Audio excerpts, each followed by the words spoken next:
Welcome to STEM Unplugged, a monthly podcast designed to help you learn about STEM initiatives and to help advance STEM awareness. Now here's your host, Kelly Green. Thanks for getting connected for this episode of STEM Unplugged. I am your host, Kelly Green, the Chief Operating Officer of SciTech Institute, a collaborative nonprofit organization making STEM connections in Arizona and beyond. My team member, Claire Conway, is back in the studio today, while I am in Ambler, Pennsylvania with the Chief Science Officers. Today, we will be discussing exploring student leadership in STEM. We have the recent opportunity to attend the International STEM Learning Ecosystems Convening in Bay City, Michigan with a few of our guests, and our Arizona team is working to build the Arizona STEM ecosystem one hub at a time.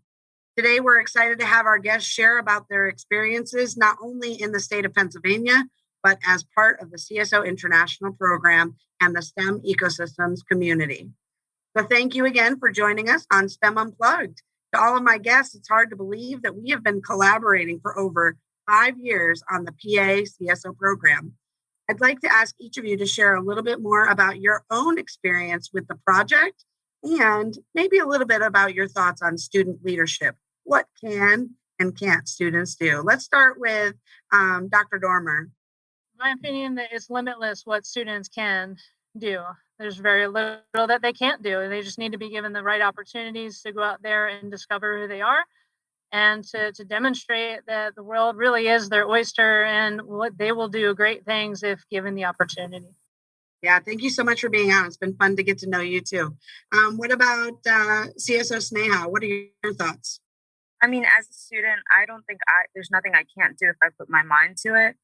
Being a CSO has given me the opportunity to see that I can do anything I want. And working with Kelly and Stephanie, our region advisor, and people like that have really opened my eyes to show me that there's nothing that I can't do.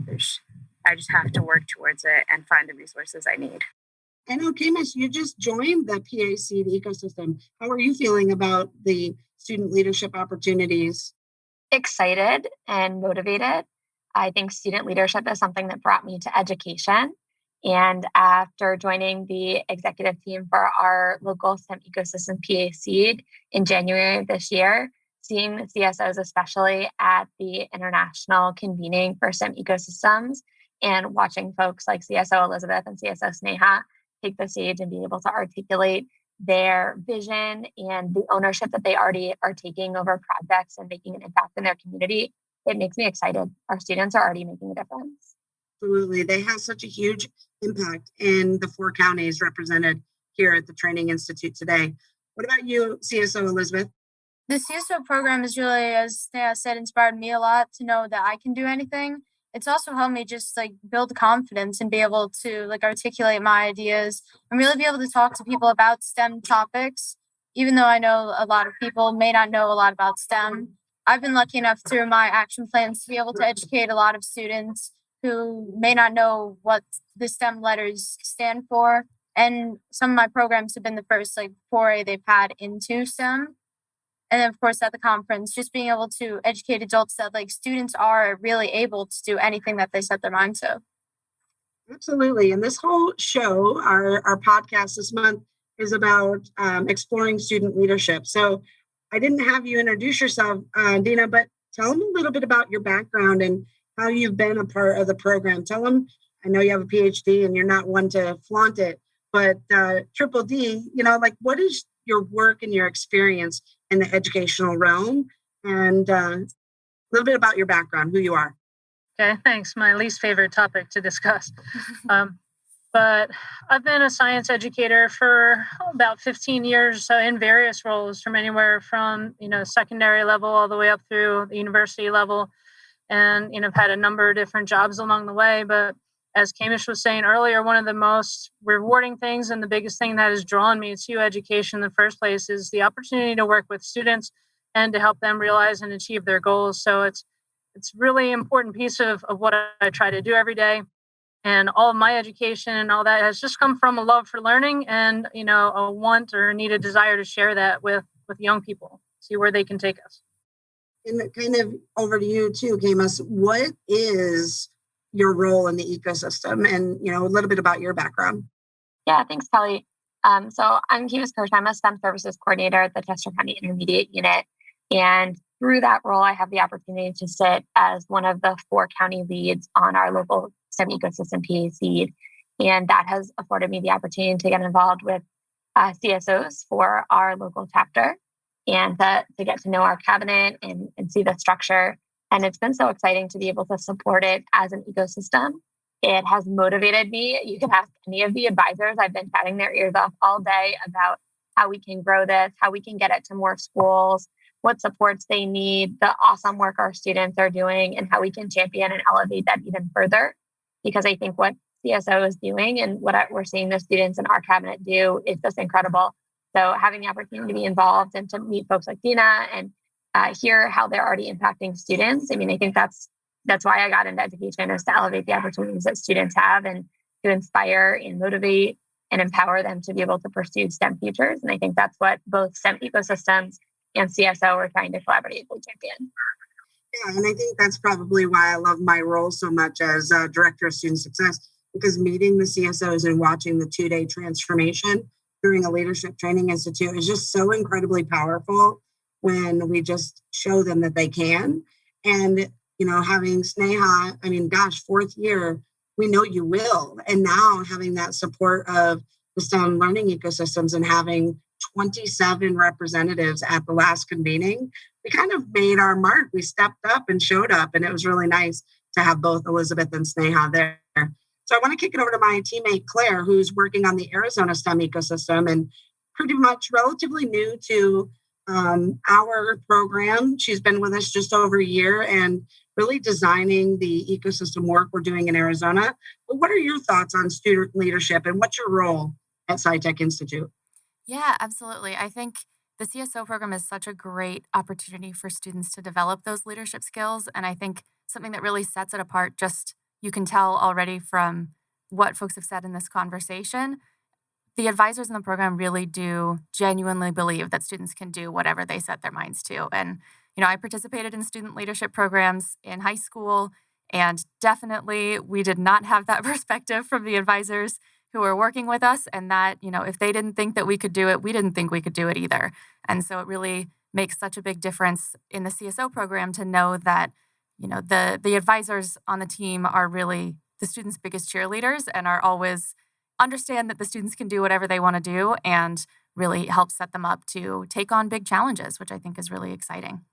Yeah, and I think it's really important to acknowledge that. And wouldn't you say, Claire, about adults who think a certain way or act a certain way, or maybe have misconceptions about what students and, even some of them, what they can do, especially in STEM. I know myself personally, I don't consider myself super STEM individual, but it's been really cool to watch and grow with the students. But I wanted to kind of kick it around to everybody on the call about misconceptions. Do you have experience with teachers or adults that should be cheerleaders for youth, right, that struggle with the misconception? What advice would you give to them if they're listening in, or what suggestions you have for students like Sneha and Elizabeth to deal with the idea that maybe adults aren't ready for this? I'll send it over to Dina. What are your thoughts?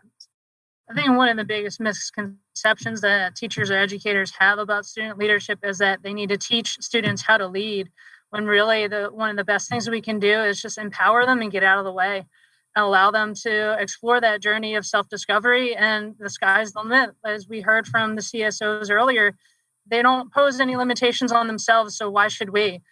And as Claire just mentioned, what we believe they can do, and they already believe in themselves in many cases. So it really is important to facilitate and to guide and support, and not to try to direct, because they really will take the reins and just run with them and achieve so much more than they probably even thought they were capable of. But I echo your sentiments from earlier. It's so exciting to watch those transformations happen when they truly do discover the type of leader that they want to be and that they can be and that they ultimately become. Yeah, and I think it's all about this group of individuals, right? I think Sneha and Elizabeth have grown much closer distance traveling together as well. And they'll probably be lifelong friends, which is super exciting to know that you have, this kind of network behind you. What about you, Camus? What are your misconceptions you've dealt with in your experience in education, and what are some thoughts you have? Yeah, I think that there are a lot of adults that forget that fear is learned, that when we're little, we are willing to jump off couches and beds and climb trees because we don't know we could get hurt. And when we're in middle and high school, you're willing to try new things and own opportunities and solve the world's problems because you're not afraid to fail. And we teach failure. And that's what the CSO program does, Kelly. I think I've heard you say it like 12 times today, that they should fail fast and fail often. And I think that as adults, Dina's right, we have to get out of the way. And our job should be to remove those barriers. So when I hear adults being unsure, and it's in all facets of STEM, not just CSOs, about what students are capable of, not just high school students, but all students of all ages, what students are capable of. We talk a lot about students being the future, but I'm a firm believer in students being the now. And that if we get out of the way and we empower, and we're just here to answer questions and guide and help if you get stuck on something, and cheerlead your efforts, that's what we can do. And when we think of ourselves more as cheerleaders and facilitators and connectors, that Neha and Elizabeth, you guys are already doing incredible things. You don't need us to tell you that. We just need to get out of your way so you can do more of it. I think you make a great point, right? We can also be cheerleaders for each other. I know Judd was the one who encouraged this engagement and even launching CSOs in Philadelphia. And so having the support of your education, the Department of Ed for Pennsylvania is a big deal. And having the ecosystem network in Pennsylvania connected, that's how we launched PA in Central CSOs in Engine. So it's really exciting to see that your state is on board. So kudos to all of you, and thanks for being cheerleaders. But I want to ask Sneha and Elizabeth, have you run into those adults who kind of get in the way? And what have you learned through the CSO program, ways to deal with the adults that get in the way? I know I always tell you to go around them or find a different path, but what would be some of the things you've developed as student leaders that you're going to use for the rest of your life? Let's start with Sneha. I honestly haven't really had a lot of those adults in my life, but a lot of my friends and a lot of my peers at school have had those situations. I guess I was just fortunate not to. But I think that because I've had such a, not linear path, but an easier path to get through, I'm able to provide those resources for the people around me. So like being a CSO is being a leader in our community, and using those skills to help other people grow along with me has been something that I've done. So not just my struggles, but the struggles of others. I definitely say there are some adults that decide that students aren't capable because maybe when they were younger, they didn't see students being capable. Maybe adults in their lives weren't as motivating for them when they were younger. So they see themselves kind of stuck in a box. They see us stuck in a box. And I think adults are starting to slowly unrealize those paths, unlearn those paths. And I think us as a generation will be even better for the next generation.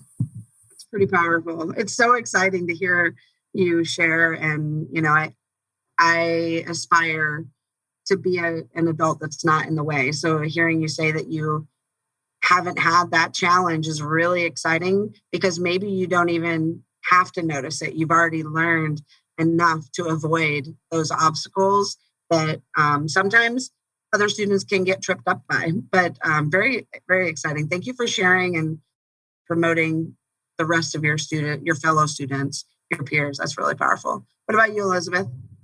I have run into a few different teachers in administration that sort of like there's some pushback when I try to implement certain things, especially before I joined the CSO program. I didn't really know that students could run programs or make a difference in their communities, especially because I started in 8th grade. So I was still in middle school, and I think people are less likely to like give support to a middle school student than they are to a high school student, because it seems like very different worlds. But I've found that you just need to keep pushing. And if like words aren't enough, to be able to show them what you can do. Like, especially in 8th grade, I wanted to be able to teach a 8-bit game, like sort of like coding class for students, younger students in my school. And I faced a lot of pushback from teachers and administrators of trying to get it implemented, and just like a lot of people not thinking that I could do it, because we did have a coding class, like HTML, CSS type of coding class. But I wanted something for students who, like, you don't need to see coding as just like the writing of code. It's important to be able to get them interested in coding, and then that will lead to other paths. But I've definitely been able to push through it, and especially with this program, just having a giant support system of people. Like, the whole CSOs don't just hope it happens, they make it happen. And every time we do have a cabinet meeting, even if it was virtual, it would really just like renew my sense of like I can make a difference. And that was something that's was very important for me in my journey through STEM. It's so exciting to hear that you had that experience and are kind of able to see, the possibilities that you have as a leader, which kind of brings me to my question that I have for you, Elizabeth and Sneha, about, we've kind of talked about advisors believing in students, but sometimes there's a big challenge of students not believing in themselves. And I think something that's really special about the CSO program is not every student who starts the program already sees themselves as a leader or sees themselves as someone who can run a program, like you mentioned.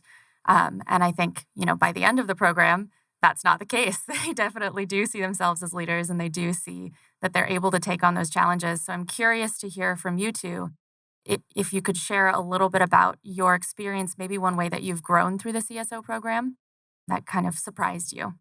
Well, when I started out the program, I was a very shy person. I didn't really go up to talk to people about most things, and I definitely didn't talk about STEM with students or adults in my community. And through especially the past year, my 9th grade year, being able to go through the program and like create a larger action plan working through my school, and then also having the amazing opportunity to go to Michigan to the STEM ecosystems convening.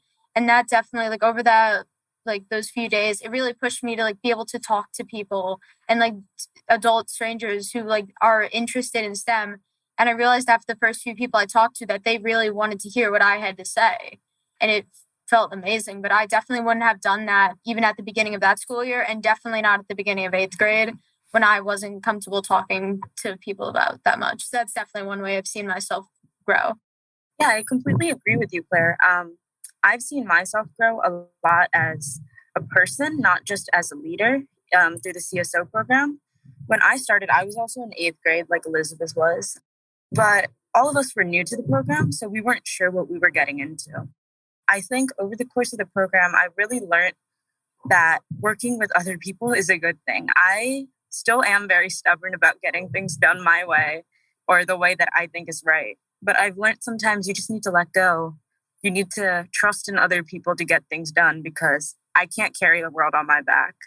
I need the help of my peers, of my friends, of the people that I love and that I trust to help me get my goals accomplished. So I think the CSO programs help me see that I have people that I trust. I have a network of people, my friends, adults, people I can reach out to for help, people that can advise me to do things a better way than I thought.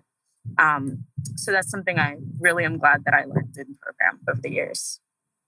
I think that both are pretty powerful. So I'm curious about our adults too, right? So Dina, I know you have been with us. You went to the STEM ecosystem prior to the COVID situation, and even watching those when we just had 4 students interacting with adults. But what have you experienced of watching the students grow right in front of you? Or what's maybe one thing that you've noticed about their personal journeys that's really impacted you?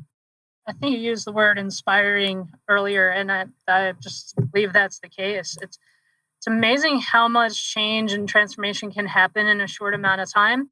Giving people the right opportunities to network and to connect with others really does open the door for that type of growth. So that's one of the biggest things I noticed, because I accompanied one of our chief science officers on that trip. And in the matter of those 3 days, I mean, she was already pretty confident and outgoing, but just her ability to talk to anyone in the room and to make those connections and to be almost fearless in a sense of saying, you know what, this is what I want. I'm going to go for it. If it doesn't work, so be it. I'm just really going to give it a shot and take that risk.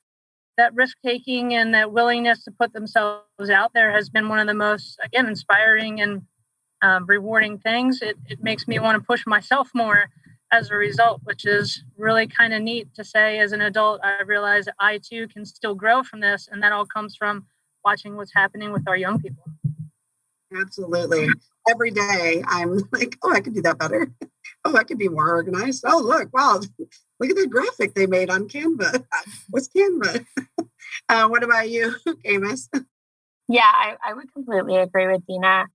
I mean, even just, getting to know Elizabeth and Sneha a little bit this year and watching as you, meeting you at the end of your celebration and then being able to be in Michigan with you and then seeing you now. Like I kept elbowing Stephanie as we were watching the both of you present today and just going, oh my gosh, did you hear her? She sounded so confident. Look how well she's explaining things. It's really exciting to see the growth in self-efficacy and in advocacy, that you're confident in your abilities and that you can take that into your community and that you can make a difference. Not questioning, well, maybe I can do this, or I wonder if I can impact or help others. But there's a confidence in the way that you can help and the way that well, I'm really good at talking to younger students, or I know that I can share experiences that might be somebody's first time in STEM, is just so exciting to me as an adult and an educator. Yeah, absolutely. And I think you just touched on something that is a really key component of the CSO program, which is this idea of student voice. And I'm curious for all of our guests, if you would share a little bit about what that idea of student voice means to you and kind of how you've seen that play a role in your CSO experience. Maybe we'll kick it off with Dr. Dormer. It's a powerful thing. Student voice really does have an impact on the here and now and the future. And in a lot of ways, the CSO program has really opened up my eyes to the impact that students really can have and want to have. I think so many of the perceptions that are out there that students are content to kind of sit back and watch the world go by, and that's really not the case at all. So when given the opportunity to speak up and to have a voice about something, they really can, blow your socks off or, in a lot of ways and just amaze you. And I think that's one of the things that strikes me the most is just give them a chance and you really will be impressed and learn a lot along the way. Yeah, definitely. CSO Elizabeth, I'd love to hear your thoughts on that too. I see student voice as being super important because, using an example, if you're creating something for parents, you would obviously want parents to be involved. And if you were creating something for students, something I found working with people in different STEM ecosystems is they do really want to inspire all elementary through high school students to be involved in STEM. But a lot of the time, like Kelly has said earlier, they don't have a student in the room to help them. And I see that as being the same. If you're creating something for parents, you need parents' input. And if you're creating something for students, you also need their input. Because you may think something's really interesting, but then when you bring in a few students to test it out, you realize that maybe not be something that they're interested in, or that might not be the best way to communicate with high school students. And I know some people are like, well, if you've sometimes with different things like being a parent, well, if you've never been a parent, you can't really do that. And we've all been high school students, but in an ever-changing world, you need input of high school students who are high school students now. And that's why student voice to me is at least very important in STEM. So well said. Thank you. How about you, Sneha? Completely agree with Elizabeth. I mean, adding on to what she said, we grew up in a completely different world than the adults, even people 5 years ago who graduated high school 5 years ago grew up in. The world is moving so rapidly. We haven't seen a world without change. And I think it's so important to continue to do exactly what the students want, because the changes and the needs of the students are not the same as they were 5 years ago. And just understanding that also people are different. People need different things for themselves. And so the impact of student voice is just allowing someone to advocate for themselves, for their peers, for their specific wants, their specific needs. And so I just think student voice is so, so, so crucial in making decisions for the people that it's impacting, like Elizabeth said, not just for the people who are implementing the impacts.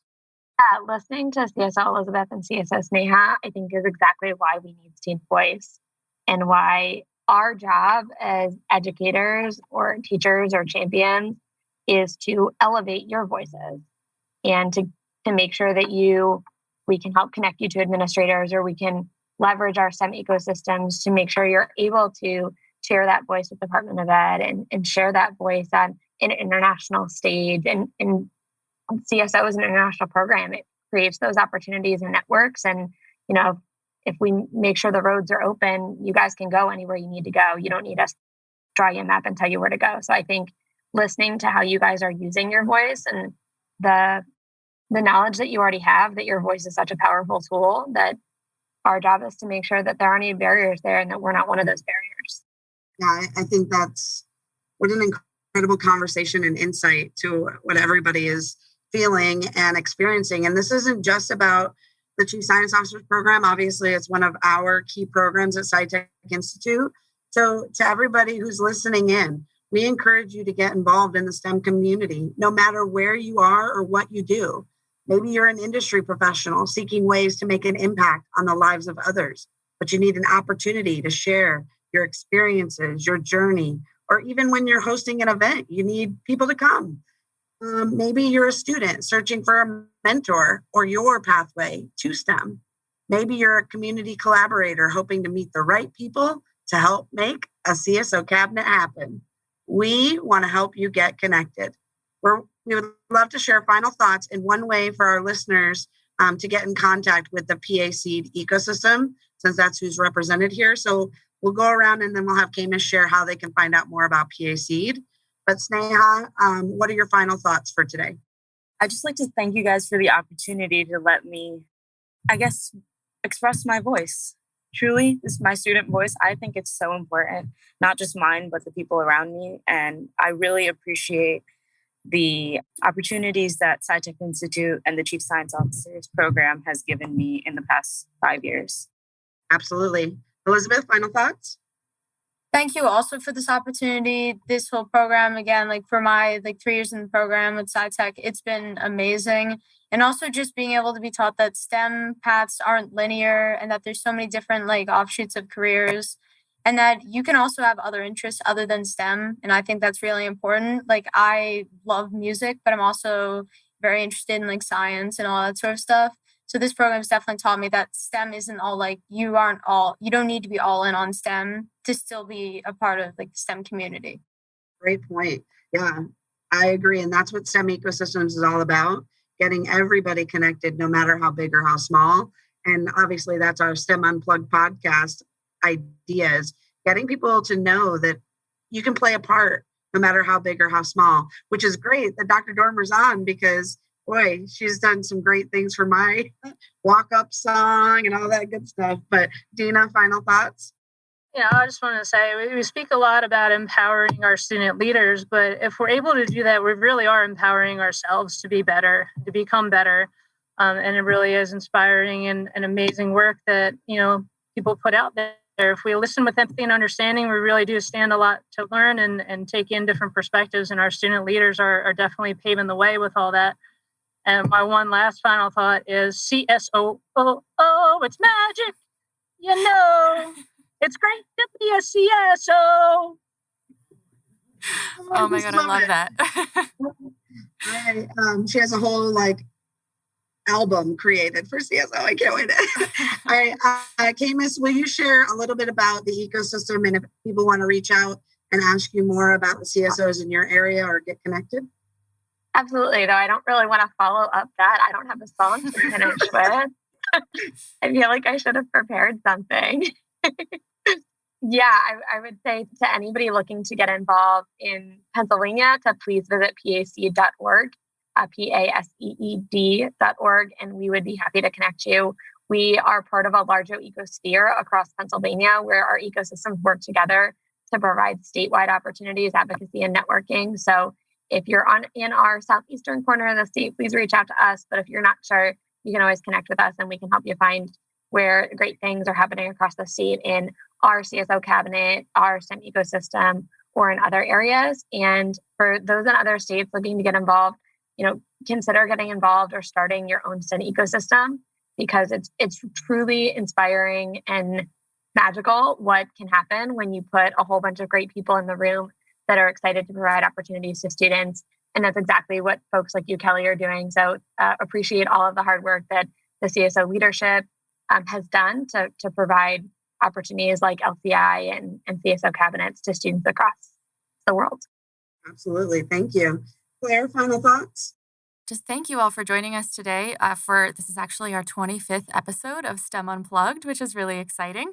So we're super happy to have you all on. And it was just so wonderful hearing your different perspectives about, the student experience, the advisor experience. I think having all of your voices here really goes to show just how impactful the CSO program is on the students who are part of it and everybody connected to the network.